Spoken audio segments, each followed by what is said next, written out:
The text message appeared on my phone at 11:47 p.m. My husband David wasn't home yet, and the notification glowed against the darkness of our bedroom. The sender wasn't him. "Thanks for tonight.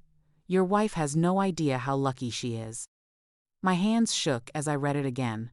Then again. The message was meant for David's phone, but somehow it had found its way to mine. A technical glitch that would change everything. I sat there in the dark, staring at those words until they burned into my retinas. Lucky. She called me lucky. If only she knew I'd been sleeping alone for months while my husband worked late every single night. If only she knew I'd been raising our 8-year-old daughter Emma practically as a single mother while he disappeared into his career and apparently into someone else's bed. The front door clicked open downstairs. David's footsteps on the hardwood, careful and quiet. The sounds of a man trying not to wake his family, trying not to get caught. I slipped the phone under my pillow and pretended to sleep. He slid into bed beside me, smelling like perfume that wasn't mine and lies that were becoming truth. His breathing settled into the rhythm of someone who sleeps peacefully, someone with no conscience left to disturb his rest. But I lay awake until dawn, my mind calculating, planning, because I knew that text message was just the beginning. The next morning started like every other morning in our house. David making coffee, checking his phone, kissing Emma goodbye before school.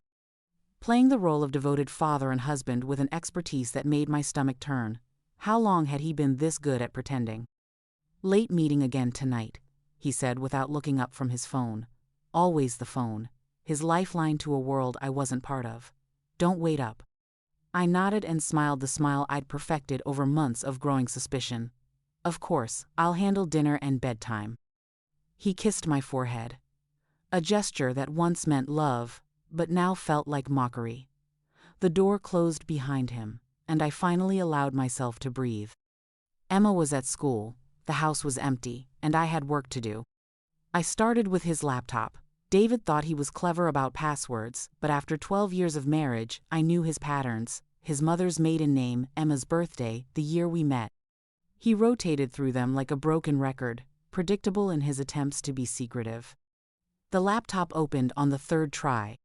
His email told a story I wasn't prepared for. Months of correspondence with someone named Melissa, hotel reservations, dinner receipts for 2 when he'd told me he was eating alone.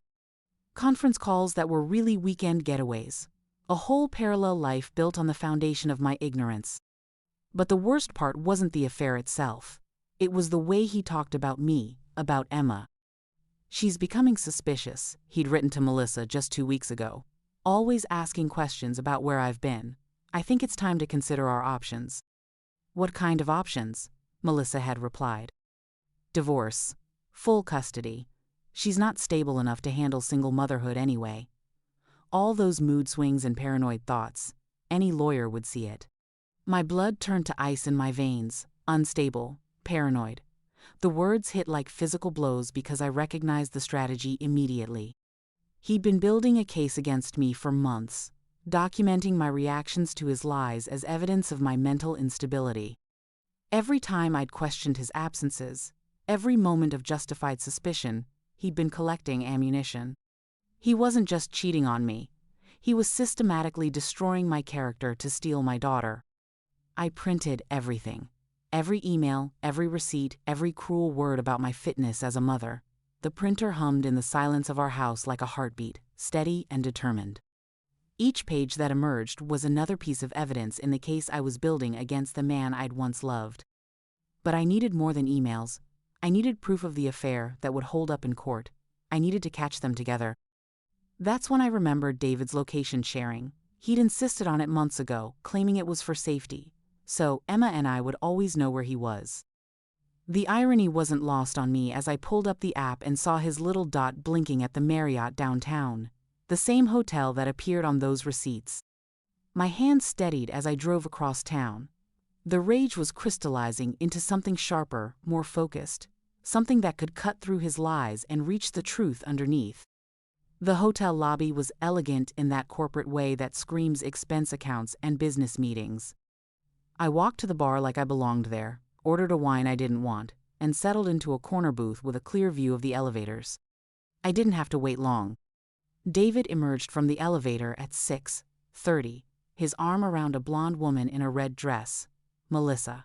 She was younger than me, prettier in that polished way that money and time can buy. They moved through the lobby like lovers, touching and laughing with the casual intimacy of people who'd been doing this for a while. My phone was already recording as they kissed goodbye at the hotel entrance, as he helped her into a taxi, as he walked to his car with the satisfied expression of a man who thought he'd gotten away with everything. The video was clear, time-stamped, undeniable. I drove home and uploaded everything to a secure cloud folder. Then I called the best divorce attorney in the city. Sandra Mitchell's office, this is Janet. I need an appointment with Miss Mitchell as soon as possible, I said, surprised by how calm my voice sounded. It's regarding a custody case. I have an opening tomorrow at 2 p.m. May I ask who's referring you?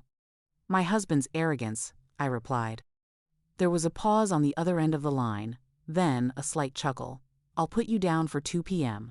That night, David came home and played his role perfectly. Tired businessman, devoted father reading Emma a bedtime story, loving husband who was too exhausted for conversation but promised we'd talk soon. How was your day? He asked, as we got ready for bed. Enlightening, I said, and meant every word. He looked at me sharply, but I just smiled and turned away. Let him wonder. Let him lie awake in the dark for once, trying to figure out what I knew. Sandra Mitchell's office was on the 40th floor of a glass tower that scraped the belly of the clouds.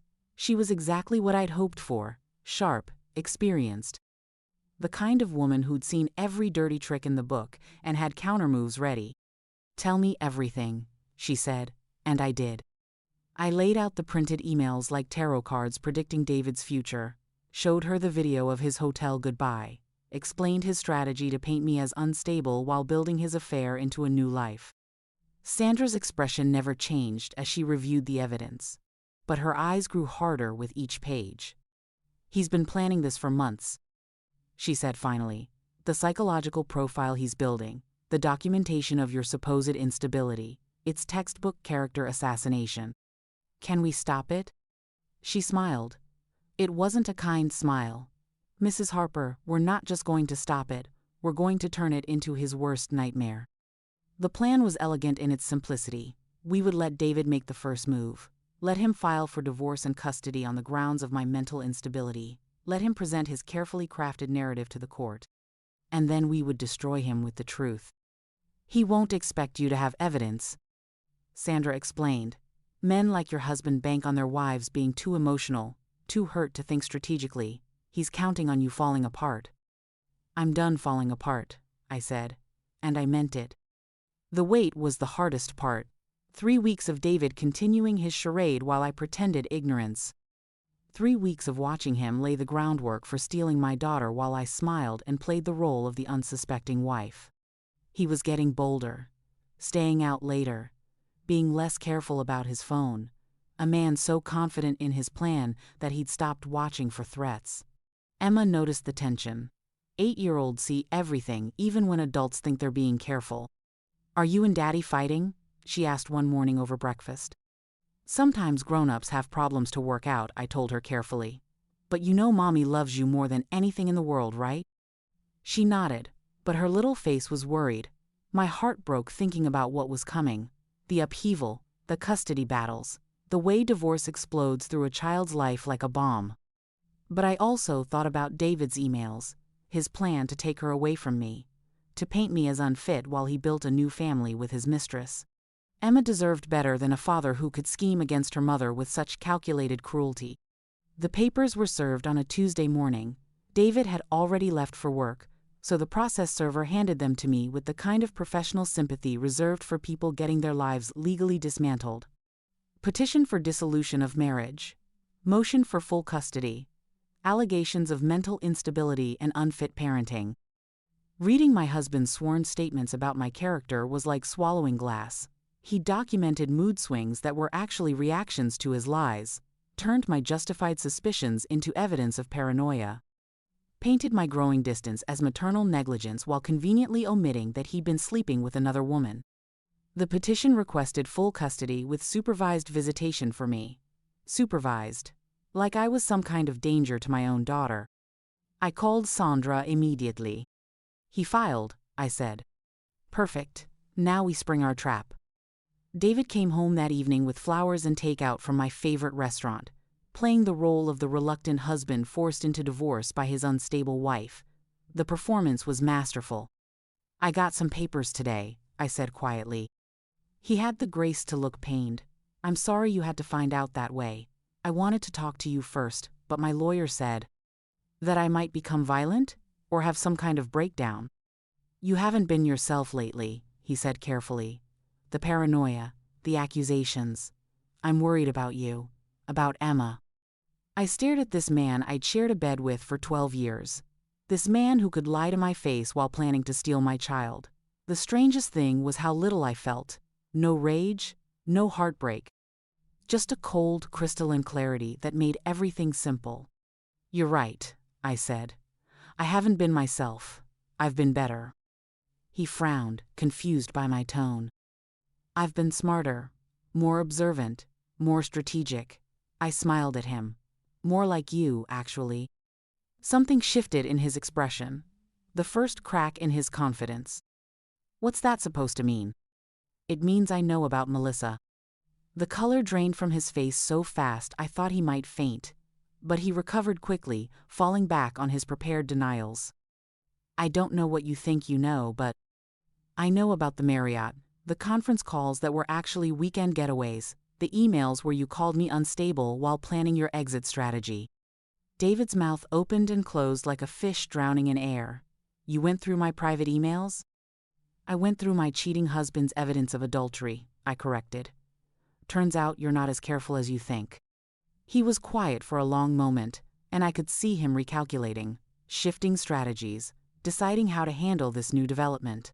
Look, he said finally, maybe we can work something out. We don't have to make this ugly. You already made it ugly when you decided to steal my daughter.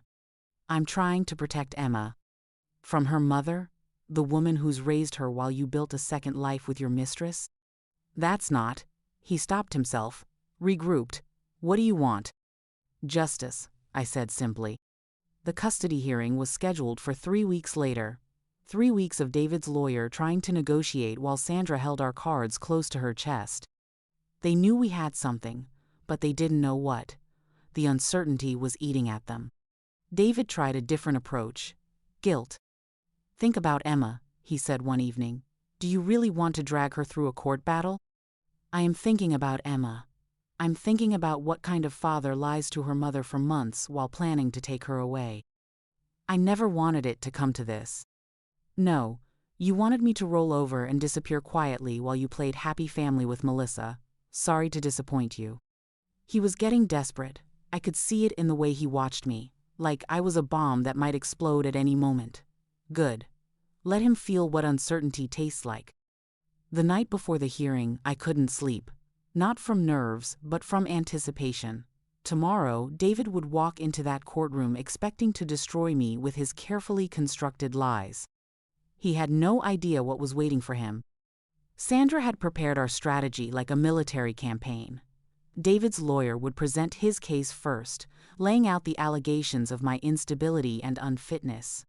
They would paint me as a paranoid, emotionally unstable woman whose behavior had become increasingly erratic. And then we would show the judge exactly why my behavior had changed. The courtroom was smaller than I'd expected, sterile and beige, with fluorescent lighting that made everyone look slightly ill. David sat across the aisle with his lawyer, radiating confidence. He genuinely believed he was going to win. Emma wasn't there, thankfully. Children aren't required to attend custody hearings unless specifically called to testify. I'd made sure she was safe at my sister's house, away from the explosion that was about to reshape our family. David's lawyer spoke first, painting me as an increasingly unstable woman whose paranoid delusions had made me unfit to parent. My client has documented numerous instances of Mrs. Harper's erratic behavior, the lawyer said, consulting his notes. Unfounded accusations of infidelity, violent mood swings, increasing isolation and paranoid thoughts that have created an unsafe environment for their daughter. He presented David's carefully curated evidence, photos of me looking tired and stressed, recordings of arguments where I'd accused David of cheating, documentation of my growing distance and suspicion. Taken out of context, it painted a compelling picture of a woman losing her grip on reality. Mr. Harper has tried to support his wife through what appears to be a significant mental health crisis. The lawyer continued. But he can no longer stand by while their daughter is exposed to this instability. David took the stand and delivered his performance with Oscar-worthy conviction. The concerned husband, the devoted father. The man forced to make an impossible choice between loyalty to his wife and protection of his child. "I love my wife," he said, looking directly at me with what appeared to be genuine pain. "But I can't let Emma grow up in an environment where she's constantly exposed to unfounded accusations and emotional volatility."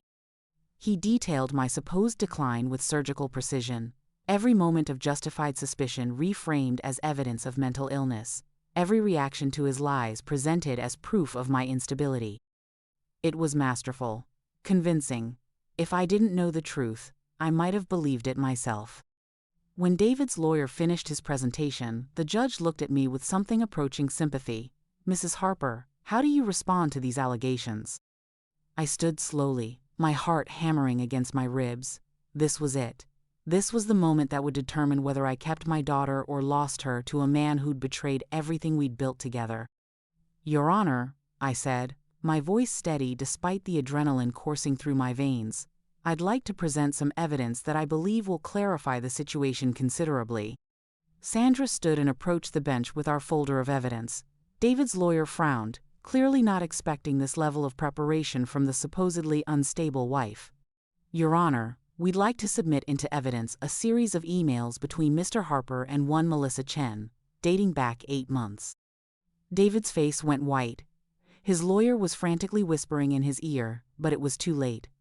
Sandra was already handing copies to the judge. "These emails detail an ongoing extramarital affair," Sandra continued with clinical precision. "More importantly, they reveal Mr.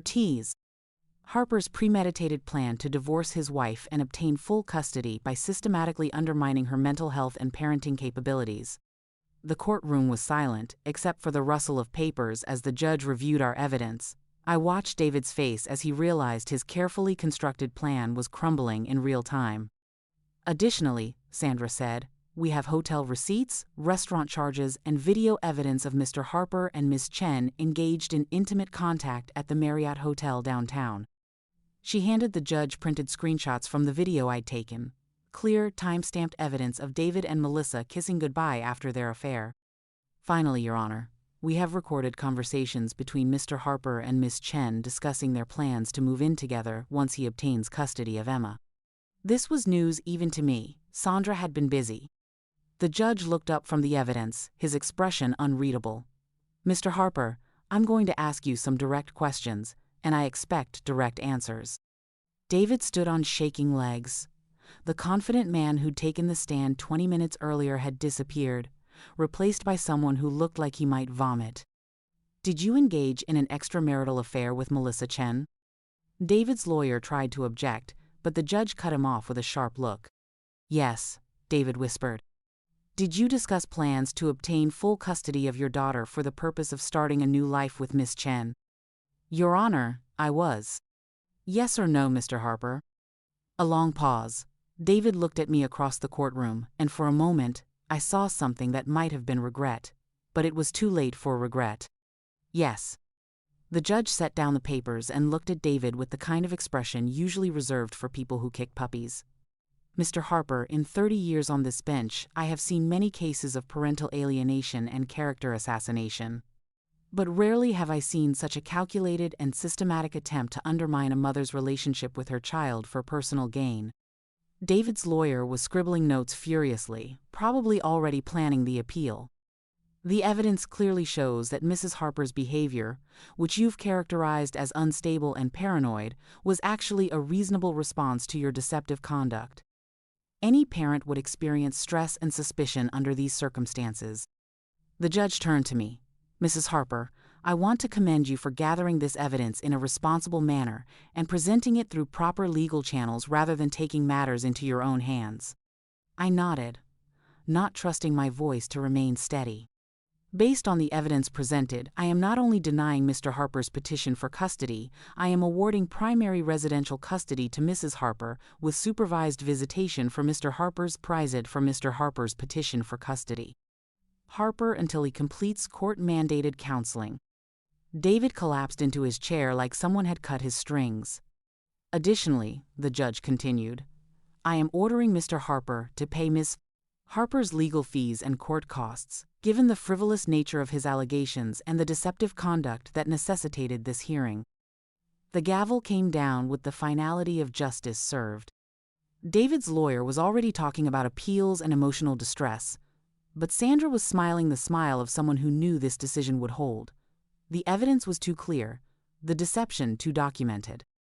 David had built his own trap with such precision that escape was impossible. As we filed out of the courtroom, David caught my arm. I never meant for it to go this far, he said quietly.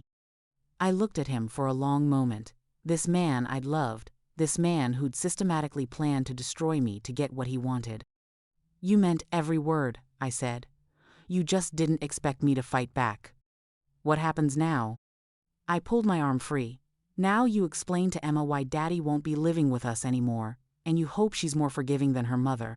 6 months later, I was standing in the kitchen of our house, making breakfast for Emma before school. The house felt different now, lighter, like someone had opened all the windows and let the lies blow away. Emma was adjusting better than I'd expected. Kids are resilient in ways that constantly amaze me. She saw David every other weekend under court supervision, and gradually, we were building something that looked like a functional co-parenting relationship. David had married Melissa 3 weeks after our divorce was finalized. I heard through mutual friends that the wedding was small and awkward, attended mostly by people who didn't know the full story. I wished them well, genuinely. They deserved each other. My phone buzzed with a text message. For a split second, the old anxiety flared. But it was just my sister, asking about dinner plans. Amazing how trauma reshapes your nervous system, how betrayal rewires your brain to expect the worst from every unexpected sound. But I was healing. Emma was thriving. We were building something new from the ashes of what David had tried to burn down. That evening, as I was putting Emma to bed, she asked the question I'd been dreading. Mommy, why did Daddy try to take me away from you? I sat on the edge of her bed, choosing my words carefully. How do you explain calculated betrayal to an 8-year-old? How do you tell your daughter that her father tried to steal her based on lies? Sometimes when people are unhappy, they make bad choices, I said finally. Daddy was unhappy, and instead of talking about it, he made choices that hurt people. Did he hurt you? Yes, sweetheart, but I'm okay now. We're okay now. She nodded solemnly, processing this information with the serious consideration children bring to adult problems they shouldn't have to understand. I'm glad the judge let me stay with you, she said. Me too, baby. Me too. After she fell asleep, I sat in my living room with a cup of tea and thought about how dramatically life can pivot on the smallest moments. A misdirected text message. A moment of curiosity that led to opened laptops and discovered emails. The decision to fight back instead of falling apart. David had counted on me being too emotional to think strategically, too devastated to gather evidence, too broken to fight for my daughter. He'd underestimated the fury of a mother protecting her child, the precision of a woman who'd finally seen her husband's true character. The deadly calm that comes when someone tries to steal everything you love based on lies they've constructed. My phone rang, interrupting my thoughts. Sandra. I wanted to let you know, she said. David's appeal was denied. The decision is final. I felt something release in my chest. A tension I'd been carrying for months finally dissolving. Thank you, I said, for everything. You did the hard work, Sandra replied. I just helped you present it properly. You saved your daughter's life by fighting for her. After I hung up, I walked through the quiet house, double-checking locks and turning off lights. Simple domestic rituals that had been stolen from me during those months of uncertainty and fear. In my bedroom, I opened the drawer where I kept the printed emails and evidence from the case. All those carefully documented lies and betrayals that had nearly destroyed my family. I'd kept them as insurance, proof of what had really happened if anyone ever questioned the story. But tonight, Looking at David's words about my supposed mental instability and unfitness as a mother, I felt something I hadn't expected. Pity. Not for myself, but for him. For a man so afraid of honest conversation that he'd chosen systematic destruction instead. For someone who'd traded the respect of his daughter for a relationship built on betrayal. For a person who'd lost everything real while chasing something false. I closed the drawer and walked to the window. Outside, the street was quiet and peaceful. Normal families sleeping in normal houses, dealing with normal problems that didn't require lawyers and court hearings and evidence folders full of documented deception. This wasn't the life I'd planned, this wasn't the family I'd tried to build, but it was honest, it was clean, it was ours. Emma was safe, David's manipulation had failed. Justice had been served with surgical precision in a courtroom that had seen through his carefully constructed lies. I'd won. But sitting there in the dark, I realized winning felt different than I'd expected. Quieter, less triumphant. More like the end of a fever breaking than the celebration of a victory. Maybe that's what real justice looks like. Not fireworks and vindication, but simply the restoration of truth, the protection of innocence. The assurance that lies have consequences and manipulation has limits. My husband had claimed I was unfit to parent. He didn't realize I had proof of his affair and the strategic planning to secure full custody in court. He'd underestimated the woman he'd tried to destroy. And that underestimation had cost him everything.